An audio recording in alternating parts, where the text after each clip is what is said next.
Hello everybody, I'm Zakapta here and fall in for some RWBY Grimm Eclipse. Okay, so this is an impromptu sort of voiceover that I'm doing for this video because what I want to do is actually sort of give my extended thoughts about this game. Normally I don't do these kind of things because I like to think of myself as, hey, I'm just a guy who likes to play video games. Should my opinions matter? And then I realized maybe it does, so that's why maybe I'm trying this out for the first time on this channel, at least for myself. So RWBY Grimm Eclipse actually came out on December 1st, well, December 2nd in my time frame, time zone actually. RWBY Grimm Eclipse came out in 1st to 2nd December, depending on your time zone. And the game, as I've said in my previous video on the game, is actually pretty solid. What you're seeing right now is actually me hopping into a quick match with a bunch of other people, and just us kicking butt here and there, everywhere, and so on and so forth. But again, my extended thoughts on the game is it doesn't change. The game is very good. It is a-okay. It is super solid. The my pseudo review my pseudo review that I'm putting out there for people who are talking about a game is that this game is actually food fight out of 10. Those that watch RWBY should know what food fight would mean. I know I'm using Pro Jared's sort of ranking system, but that's just the best way that I can describe it because to follow up with that review, it's a food fight out of 10. Action will be swift, justice will be painful, game will be delicious. Now, the game is actually still on early access right now, so there's not a lot of content provided to us. And in terms of the multiplayer, I don't know if it's just me or maybe it's other people as well, or I'm not sure. It can't be my side consistently. I've never been the host, but people connecting to host, they usually have some problems keeping up with the connections actually. So you probably would see or have seen already, depending on where I'm saying this right now in terms of the video. People have been dropping in and out of games, and the funny thing is, the more you progress into the game, the less you are expected people to come on. So in a way, I'm pointing out the cons of the game in its current state right now. The con of the game is that the multiplayer aspect, the netcode, if I could apply it here, is actually not that fantastic. I think it may require that you have a good connection in order to stay connected with people. So if you are not well connected, then there's chances that you might drop off. And then when you do drop off, I don't know what happens when you dropped off because I haven't had that happen to me yet. But when people drop off, you either go into your own version of the game, players disconnected, and you go into your own sort of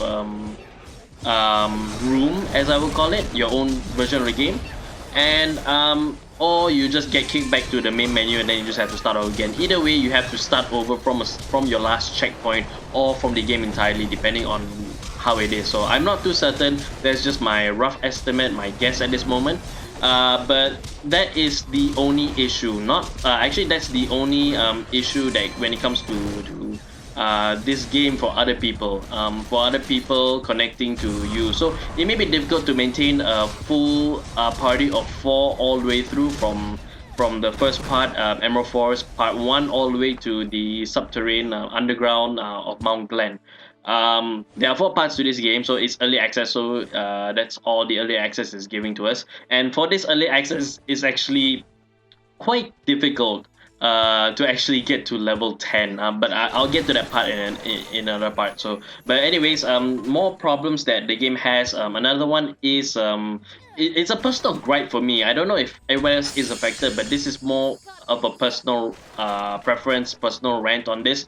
Is that the sounds that they use for when you regain your aura is actually very intrusive. Now, I understand your health is the most important thing, and you need to know when your aura comes up. And the fact that the UI, I have no complaints about the UI. I love the UI, but because your focus is not on your UI, you don't actually get a clear view, constant view of your health over time, and that's why the sound is there. But I feel like the sound is very primitive or is a placeholder.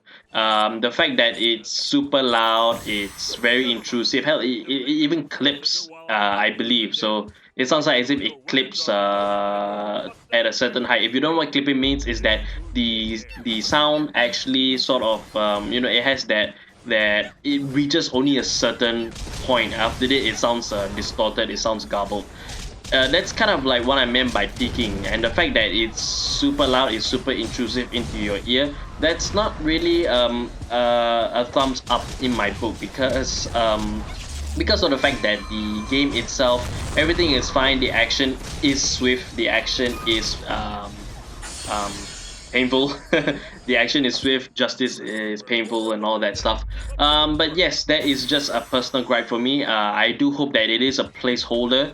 As I've learned, actually, they are using some sounds for placeholders currently right now. I read that the voice actor for Blake, Erin Zek, she actually hasn't recorded her lines for the game yet. So there are some placeholder lines in place for her currently. So that's why she doesn't sound like the Blake that we know from the series.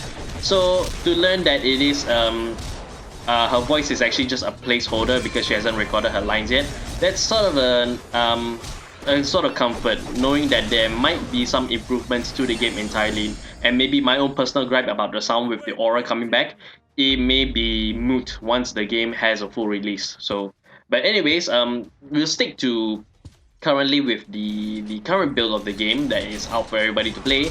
I believe the hardest challenge um, for everybody in particular is actually just getting the unlocks for your skills for every character as well. It's good thing that the general is actually for all of your 4 characters that you play as. So if you were to get, say, Savior for let's say you're playing as Ruby and later you revived 5 times, and then you've unlocked Savior, which allows you to revive faster. That is unlocked for every other character that you play as. So if you join a new game with, say, Yang, you have access to buy Savior, so that it will make your own reviving that much better. So that's kind of a neat thing. Everything else is just that's the only challenge right there, but that doesn't mean the challenge is not tedious, because the game is super fun. The game is really, really good for what it is, and all I see is the game quality actually going up once they have the new content come out. The biggest challenge is getting level 10 with all 4 characters right now, and getting all 4 characters to level 10 is actually quite difficult because in most games that I play, if I only managed to get up to level 9, I never actually managed to peak to level 10 until I actually got it one time.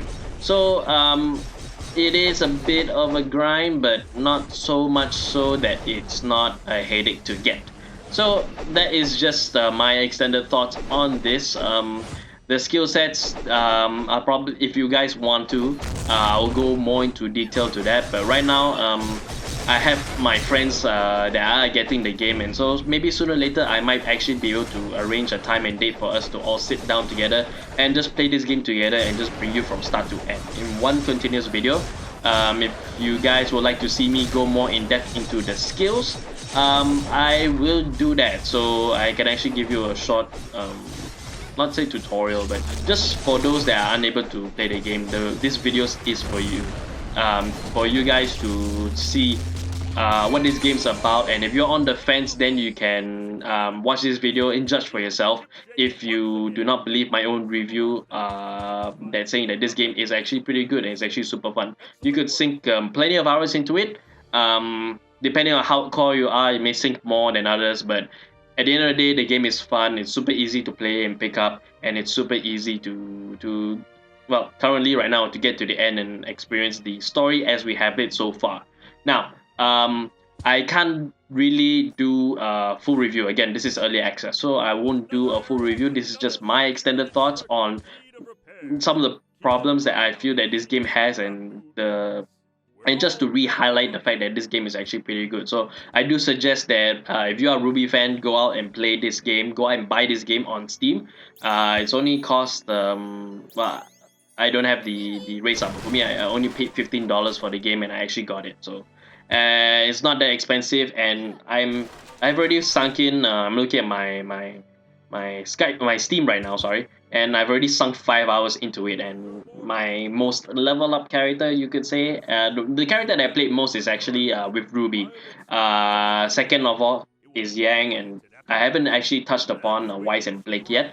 But if you guys want to know how they play, do let me know in the comments and I'll actually put it down there. So I do not know how am I going to edit this video, whether if I'm going to be playing through to the end, or whether if I'm just going to be cutting off from here. But whatever my decision is, this will be the end of me talking, and the rest of it you will probably see the rest of the gameplay that I have as I play as Yang with other people. So again, if I had to give this game a rating, it would definitely be a 2.5 out of 10.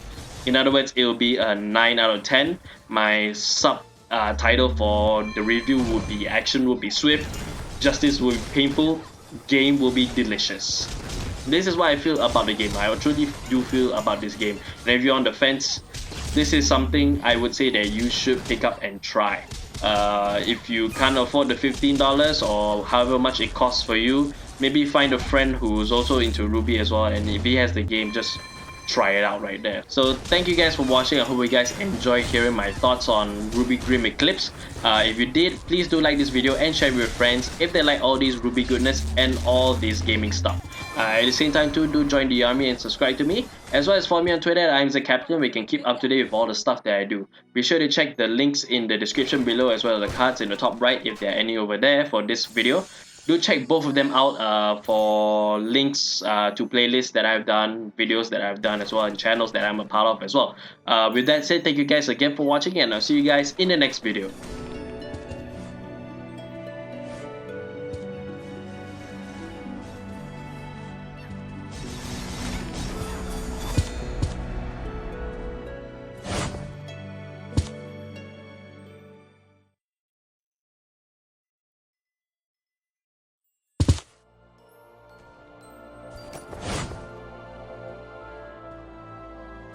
Another area, another security network in need of repairs. Keep an eye out for any clues about who did this. We're all counting on you.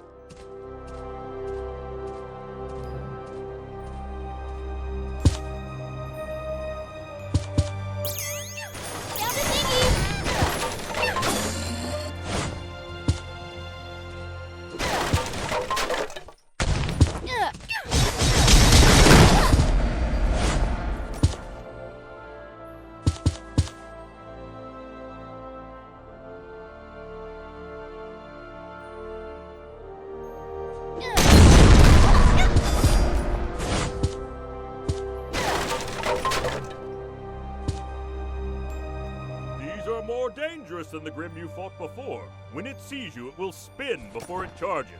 While it's spinning, dodge out of the way. It will be disoriented after it passes. That's when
but maybe you operate that mechanism to extend the bridge.